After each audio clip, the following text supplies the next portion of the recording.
So in this video, we will be looking at how you can transfer your ownership of the website to another person.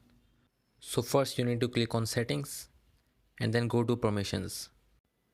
Here you can see that I am the owner and you can transfer the ownership. In order to transfer the ownership, you must have invited a contributor to your website.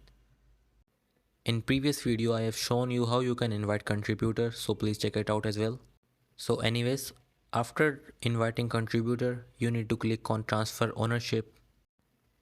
After clicking on transfer ownership, you need to choose a person and then click continue. Squarespace will confirm from you. Hit confirm. And there you go. The ownership has been transferred. I hope you found this video useful. Hit the like button and subscribe to our channel for more tutorials like this.